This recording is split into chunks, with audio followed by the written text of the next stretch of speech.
Bien, j'ai donné une fonction f par sa formule f de x égale 5x plus 3, et je pose comme première question, chercher un antécédent de 4. Alors, chercher un antécédent de 4, de quoi s'agit-il? C'est chercher un nombre x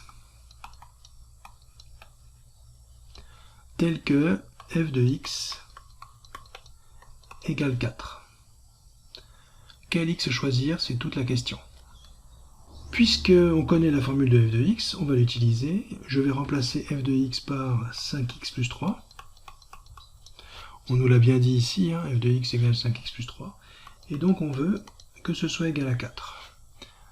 Quand on regarde ceci, on s'aperçoit que c'est une équation. Une équation, qu'est-ce que c'est? C'est une égalité dans laquelle il y a un nombre que l'on ne connaît pas et que l'on doit trouver. Alors cette équation, donc, on va la résoudre. Je la réécris ici. Pour la résoudre, nous allons considérer le calcul qui a été fait avec x. Donc x, il a d'abord été multiplié par 5, parce que c'est la multiplication qui est prioritaire. Ensuite, on lui a additionné 3, et le résultat était 4. C'est bien écrit ici, quand on prend x, qu'on le multiplie par 5 et qu'on additionne 3, le résultat c'est 4. Alors maintenant, ce qu'on va faire, c'est revenir en arrière. Comment est-ce qu'on va démonter, défaire cette addition de 3? Eh bien, en partant de 4, on va soustraire 3. Ensuite, comment est-ce qu'on va défaire cette multiplication par 5? Eh bien, le contraire de la multiplication par 5, c'est la division par 5. Donc, si vous partez de 4, que vous soustrayez 3, et qu'ensuite vous divisez par 5, vous arriverez sur x. Alors, c'est ce que nous allons faire. Je prends 4, je lui soustrais 3, le résultat, ça sera 1. 1, je le divise par 5, le résultat, ce sera, vous pouvez le faire sur votre calculatrice, 0,2. Eh bien, on vient de prouver qu'x égale 0,2. Alors, je vais tout de même prendre le temps de faire une vérification. Non pas que j'ai le moindre doute dans mon résultat, mais c'est que je veux vous montrer que nous avons effectivement trouvé un x tel qu'f de x égale 4. Alors, donc, selon moi, x égale 0,2, donc je vais aller calculer f de 0,2. Et j'espère trouver 4. Alors, f de 0,2, comment est-ce qu'il se calcule? Eh bien, on voit qu'x a été remplacé par 0,2, donc je continue le remplacement. 5 multiplié par 0,2 plus 3 égale 5 multiplié par 0,2, vous pouvez le faire sur vos calculatrices, le résultat est 1. Et 1 plus 3, ça fait 4. On a la confirmation qu'on a bien choisi notre x, de sorte que son image soit 4. Bien, je garde la même fonction, f de x égale 5x plus 3, et maintenant je veux chercher un antécédent de moins 4. En fait, c'est exactement le même principe, si ce n'est que cette fois, eh bien, il va falloir faire très attention au calcul sur les nombres relatifs. Donc, on cherche un nombre x tel que f de x égale moins 4.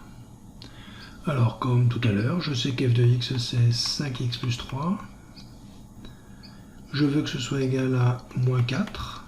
Je veux qu'f de x soit égal à moins 4, donc je veux que 5x plus 3 soit égal à moins 4, puisqu'f de x c'est 5x plus 3. Alors, ceci c'est donc une équation. Je vais la résoudre. 5x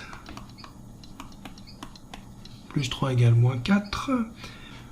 Je revisite le calcul. X, on l'a multiplié par 5, puis on lui a additionné 3 pour trouver moins 4. Quand je reviens en arrière, encore une fois, je dois soustraire 3. Encore une fois, je dois diviser par 5. Moins 4, moins 3, eh bien, ça nous fait moins 7. Moins 7 divisé par 5, ça nous fait moins 1,4. Eh bien, nous avons prouvé qu'x égale moins 1,4. J'attire votre attention sur un petit détail que j'ai omis tout à l'heure.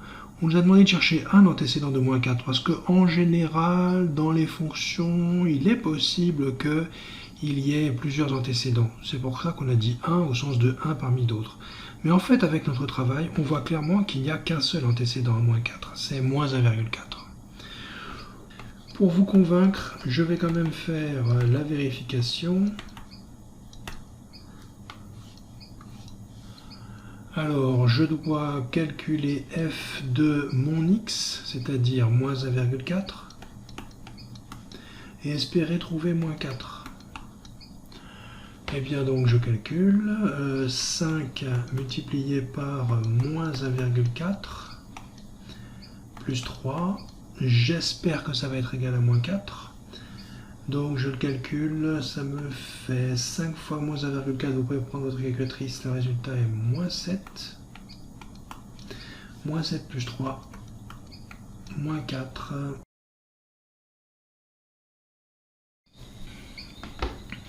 Alors cette fois je donne une nouvelle fonction, g de x égale moins 5x plus 2, et on doit chercher un antécédent de moins 1. Comme d'habitude donc, on cherche un nombre x tel que, alors cette fois c'est g, donc g de x égale moins 1. On sait que g de x se calcule avec la formule moins 5x plus 2, et on veut donc qu'il soit égal à moins 1. Encore une fois, on obtient une équation. Alors l'équation, comment est-ce qu'elle se résout? Eh bien, x, il a fallu d'abord, puisque c'est prioritaire, le multiplier par moins 5. Ensuite, il a fallu lui additionner 2 pour finalement trouver moins 1. Donc, pour revenir en arrière, on va partir de moins 1 et soustraire 2. Moins 2, moins 1, ça nous donnera moins 3. Ensuite, on continue à revenir en arrière parce que le but c'est d'arriver à x. On part du moins 3 et on devra le diviser par moins 5. Moins 3 divisé par moins 5, ça donne 0,6. Donc nous on a trouvé que l'antécédent de moins 1 par la fonction g, c'est 0,6. Petite vérification, mais ce n'est pas indispensable, vous pouvez très bien vous en passer. Donc nous aurions trouvé un nombre tel que g de x égale moins 1, et ce nombre ce serait 0,6. On espère que g de 0,6 égale moins 1.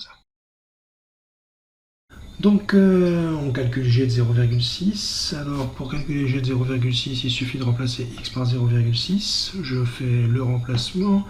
Donc égale moins 5 multiplié par 0,6 plus 2 égale moins 5 multiplié par 0,6, 6 fois 5, 30, donc ça nous fait moins 3. Moins 3 plus 2, moins 1. Encore une fois, on a bien obtenu moins 1, le nombre attendu, en partant de 0,6.